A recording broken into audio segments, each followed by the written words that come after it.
There is a land in the east called India.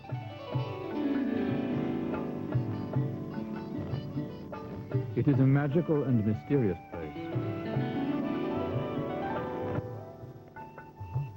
And the customs of the people who live there may seem strange to an outsider.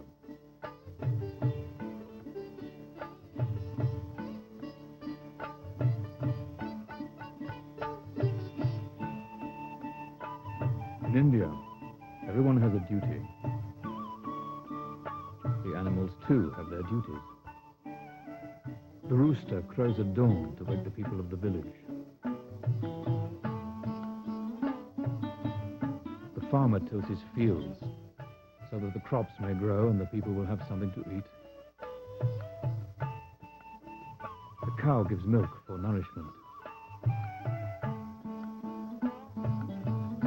The weaver makes the khadi cloth by spinning at a wheel so that the people may have clothes to wear. The mongoose protects the people by catching the deadly cobra. The shepherd boy minds his goats so that they will go strong and bear kids. And the merchant sells his wares at the bazaar so that he can drink tea and learn everyone's business.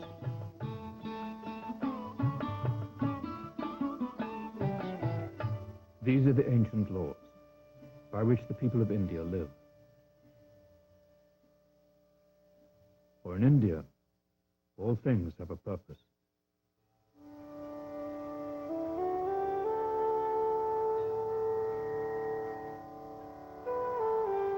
There was once a wise and holy man in India, a Brahmin. He was a good man who always acquired merit by performing helpful deeds for the people of his village. When the beggar asked for food, the Brahmin gave food to the poor wretch. When two men quarreled, the Brahmin made peace.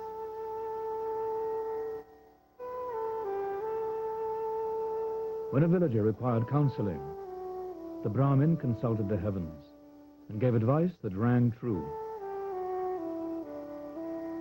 If you were to ask the Brahmin why he always performed good deeds, he would reply, "Because that is my duty. My duty is to ease suffering through compassion. It is my responsibility to fulfill my duty."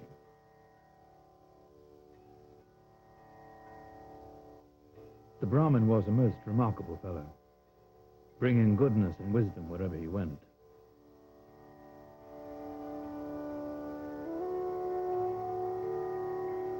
One day, the Brahmin heard sobbing from under the shadow of a mango tree. He went to see who it was that cried. The Brahmin was astonished to discover a tiger trapped in a cage. The tiger wailed in the presence of the Brahmin. "Oh, help me, Holy One. Please let me out of the cage, Brahmin Bapu. If you don't, I shall be killed and skinned for some sahib's rug." Now, the tiger's request presented a most curious problem for the Brahmin. You see, according to his holy scriptures, it was his duty to practice charity to all things, great and small. But if he freed the tiger from the cage, the Brahmin might very well become the tiger's dinner. "Tiger," said the Brahmin, "I would very much like to help thee. However, if I do such a thing, I'm liable to be eaten. All of India knows that the tiger has a most voracious appetite." "I give you assurances," cried the tiger. "I shan't eat you if you let me out of the cage. I shall repay your kindness with gratitude. I swear to Vishnu that I won't eat you."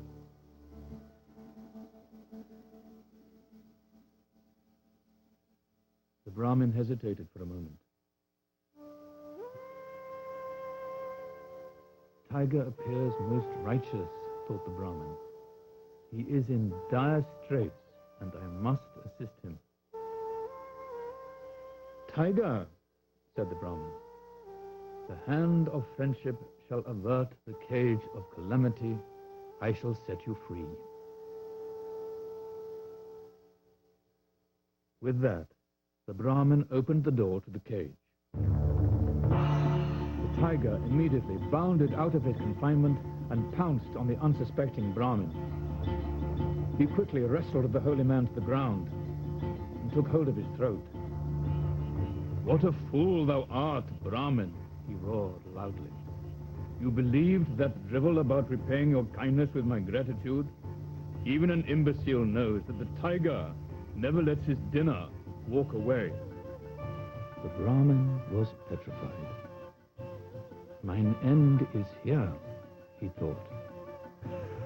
Oh, tiger, said the Brahmin, I was kind enough to give you your freedom. Thou repayest my freedom thus? Surely this is not a just reward. What would you have me do? Replied the tiger. It is my duty to sup on your bones. Do you expect me to forget my appetite because it is not just? In a manner of speaking, yes, the Brahmin said with a shiver. Brahmin, you are more foolish than I thought, said the tiger. It is not the way of the world. But I shall give you a chance, continued the tiger. Go from here and ask the first 3 things you meet what I should do with you. Then return to me with the answers, and I will follow the advice. So the tiger set the Brahmin free. As the Brahmin shook the dust from his robe, the tiger warned him, remember the first 3 things you meet, and return quickly, for I am getting hungrier by the minute. Do not make me come searching for you.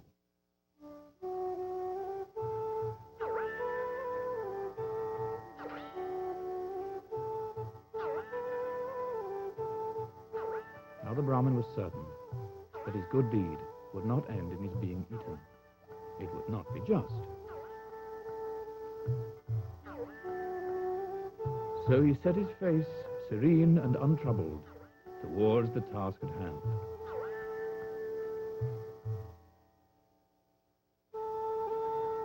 The first thing he met was an elephant.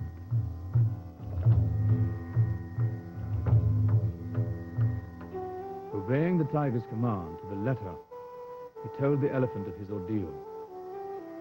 I heard the tiger wailing under the mango tree, and he asked me to free him. He promised me that he would not eat me, but when I freed him, he wanted to eat me. Tell me then, asked the Brahmin, dost thou think the tiger ought to eat me? Since I was a calf, my master has bound me with this iron ring around my leg, said the elephant. I can go nowhere I want because he keeps me chained. When my master rides me, he beats my back with a cane so that I will walk faster. I am a miserable servant to his every order. I am sorry for your servitude, elephant, said the Brahmin. However, my question was, what dost thou think the tiger should do with me? Is it not plain to you what I think, said the elephant. We must obey the orders of our masters. The tiger is your master. Face your fate and be eaten.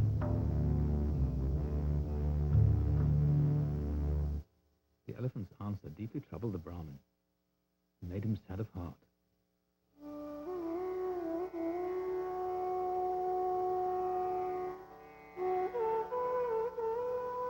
Surely pity and compassion must exist in this world, said the Brahmin. So he continued to walk.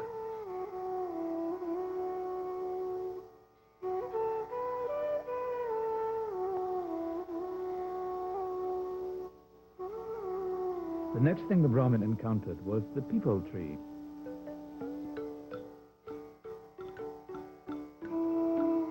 The Brahmin told the peepal tree his story. "Tell me," asked the Brahmin, "dost thou think the tiger ought to eat me?" "What have you to complain about, Brahmin?" replied the peepal tree. "I give shade and shelter to everyone who passes by, and what kind of gratitude do they show me? They tear down my branches to feed their cattle. I am appalled by the way thou art abused," said the Brahmin. "But what about my predicament?" "Don't whimper," admonished the peepal tree. "Be a man. Go back to the tiger. The world is a cruel place."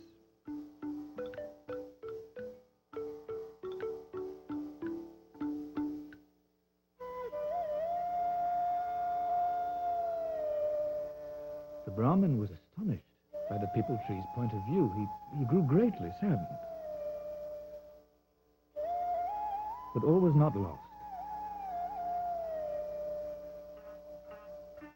He saw a water buffalo in a field turning the wheel for a well.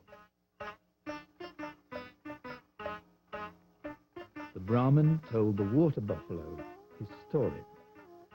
"Tell me," asked the Brahmin, "dost thou think the tiger ought to eat me?" "You are a fool to expect gratitude," said the water buffalo. "Look at me in my life. When I once gave milk, they fed me tender cottonseed and delicious oil cake. But now that I'm dry, they yoke me here and give me garbage to eat. Is that gratitude? There's no gratitude in this world. Go to your tiger. In his jaws await his only gratitude for you, Brahmin."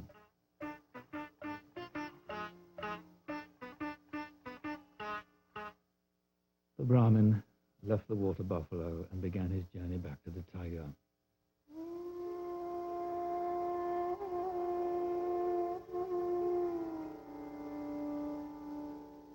The first 3 things he saw testified that he was to be the tiger's dinner. His fate had been decided.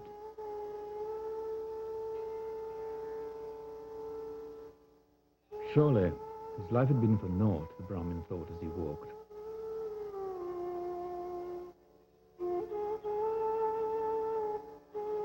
He had spent his many years doing good turns for the people in his village, bestowing charity on all things great and small. He studied the holy books of India and extracted meaning. What a fool he had been to think that he was a wise man and understood the ways of the world.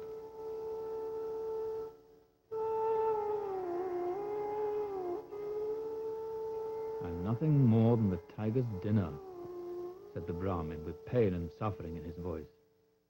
"Excuse me, Holy One," said a voice from behind the Brahmin.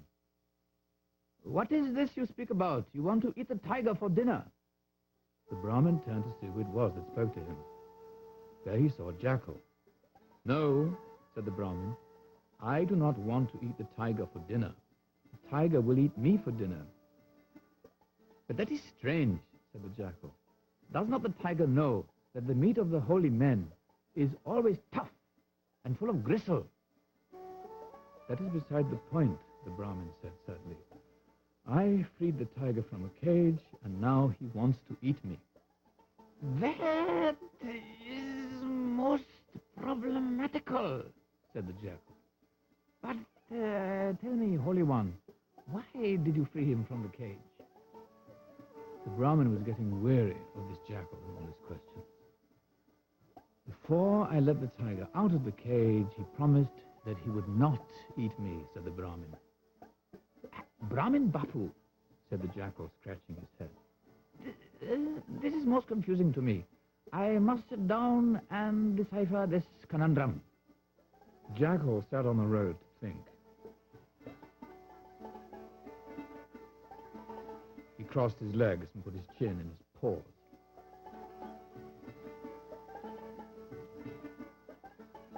He grew deep in thought. Suddenly, a look of confusion overcame the jackal's face. "Pardon me, Holy One," said the jackal. This is quite perplexing.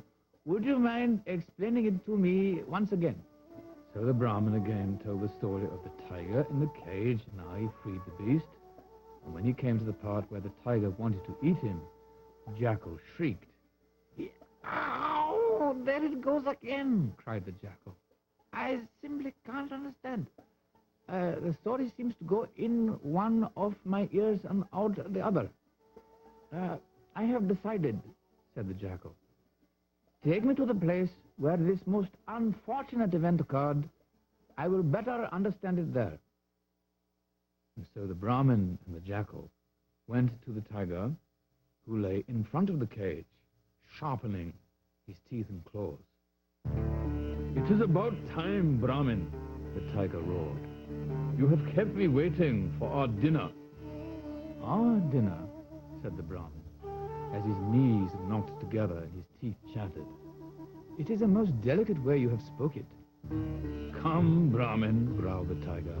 "Let us begin eating." One moment, please," said the Brahmin. "We have a most curious visitor who insists on certain knowledge. Quite frankly, his persistence is getting under my skin. It seems that I have explained my situation to him, and he is unable to understand," said the Brahmin. "So before our dinner, I thought I could better show him with you and the cage before us." The Brahmin went to the tiger and whispered, "This will not take long. The jackal is dim-witted, and certainly it would not be just to brush him aside." The tiger groaned and begrudgingly consented to the request. So the Brahmin began to tell the story once again. The Brahmin did not miss a single detail, spinning the very longest of yarns. "Oh, my poor brain!" squealed the jackal, squeezing his head with his paws. "Oh, my poor brain! I simply cannot understand the particulars of this tale." The tiger rolled his eyes back into his head. Surely this jackal lacks cleverness, the tiger thought. "Let me see if I have this correctly," continued the jackal. "The Brahmin was in the cage, and the tiger came walking by." "No, you fool!" roared the tiger. "I was in the cage. Is your head filled with camel dung?" "Oh, yes, sire," said the jackal, trembling with fright. "I have a most tremendous amount of camel dung in my head. Now I think I understand the story." So the jackal continued with yet another version of the tale. The tiger and the Brahmin are in the cage together. And the tiger comes walking by. No, wait. How can the tiger be in the cage and outside the cage at the same time? One cannot occupy two places in space simultaneously. Surely that is axiomatic. The tiger was getting angrier by the second. Clearly this jackal was a lunatic, and he was delaying the tiger's dinner. "You idiot!" bellowed the tiger. "How can you be so stupid, jackal?" "Don't mind me, sire," said the jackal to the tiger. "Begin your dinner, for I shall never understand." "Yes, you will understand," the tiger raged. "I will make you understand. Look, here at me. I am the tiger." "Yes, sire." "And that is the cage." "Yes, sire." "I was in the cage," said the tiger. "Understand?" "Yes, sire. I mean, no, sire. I mean, what do you mean, sire?" "I mean, I was in the cage," said the tiger. But how did you get in the cage?" asked the jackal. "Why, the usual way, of course," hollered the tiger. "Oh, it is my head again," wailed the jackal. "I just cannot seem to understand it. Please do not be angry with me, sire. Just answer. What is the usual way?" The tiger had finally lost what little patience he possessed. So he jumped into the cage and declared, "This way, you fool! Now, you understand now?" "Perfectly," said the jackal. No sooner had the word left his mouth than the jackal shut the door of the cage, trapping the tiger once again. "Now," said the jackal to the Brahmin, "if you permit me to say so, I think we shall leave the tiger in the cage this time." The Brahmin looked on in awe. "Free me at once," ordered the tiger. "You cannot leave me here. Holy One." "I have pity for you, tiger," said the Brahmin. "Perhaps when you are a sahib's rug, you will learn gratitude. And now I bid thee farewell." So the Brahmin and the jackal left the tiger in the cage, still screaming for mercy. "You are most clever," said the Brahmin to the jackal. "You have taught me a lesson that I never found in my holy books." "Ah, you flatter me, Holy One," said the jackal. "Now I must go." And with that, the jackal left the Brahmin and scampered down the road out of the village.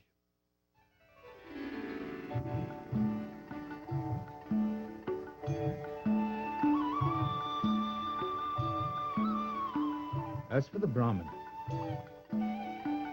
he continued studying the Holy Scriptures and acquiring merit by helping all things, great and small.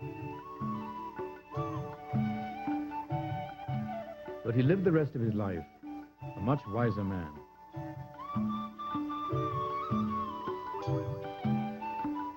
As a result of the cleverness of the jackal and the deceit of the tiger, the Brahmin had learned the ways of the world.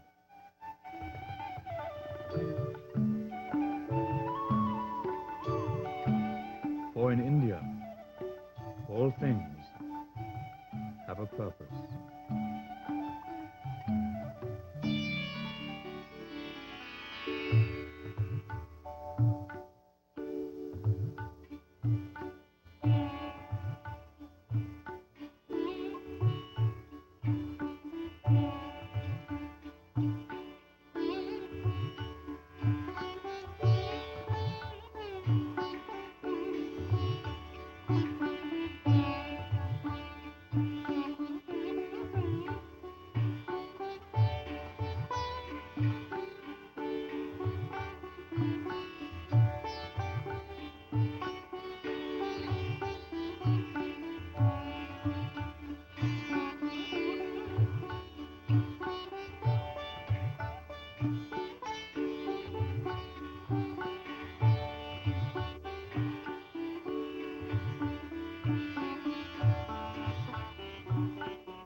We hope you've enjoyed the story from the Rabbit Ears We All Have Tales series. All of the programs are presented by award-winning artists and are also available as compact discs and audio cassettes through Rhino Records, and as books and book audio cassette packages through Picture Book Studio. Stories in the series include the famous English folktale Jack and the Beanstalk, told by Monty Python's own Michael Palin, with music by the Eurythmics' Dave Stewart. Fee, fi, fo, fum. I smell the blood of an Englishman, cried the ogre. I smell him, wife. I smell him. Oh, do you, my dumpling? Said the ogre's wife. From Jamaica comes the hilarious story of Anansi the Spider, told by Oscar-winning Denzel Washington, accompanied by the lively reggae rhythms of UB40. Me must go to village and do the hot shake and dance with me people, Anansi say. See, festival too much fun to miss. They need me there. So Anansi pushed through all them animals shaking and jiggling in mat. Internationally renowned actor Max von Sydow retells the Scandinavian tale, East of the Sun, West of the Moon. Lyle Mays, award-winning keyboardist composer from the Pat Metheny Group, provides the rich musical score. Once she was outside, the bear turned to her. "Are you afraid?" he asked. The girl trembled with fear, but shook her head no. "Then hold on tightly to my coat." The girl climbed up onto the back of the huge beast, and off they went. Robin Williams' menagerie of voices and the Klezmer Conservatory Band's spirited melodies combine hilariously in the wacky retelling of the popular Russian folktale, The Fool and the Flying Ship. They flew on, which is more on than the on and on before. But who's keeping track? It's a story. Until down by the roadside, they saw a man aiming a gun whose barrel was the length of 2 plow horses and a clever she-goat. Ahoy there, William Telsky! The fool shouted. Sigourney Weaver's tender reading and Oscar-winning composer Ryuichi Sakamoto's rich score complement each other exquisitely in Peach Boy, Japan's most popular children's story. And so, Momotaro, and the pheasant, and the dog, and the ape rode across the mountains of the waves toward their destination. Also look for the following programs in the Rabbit Ears We All Have Tales series. All of the stories are presented by award-winning artists and are also available as compact discs and audio cassettes through Rhino Records, and as books and book audio cassette packages through Picture Book Studio.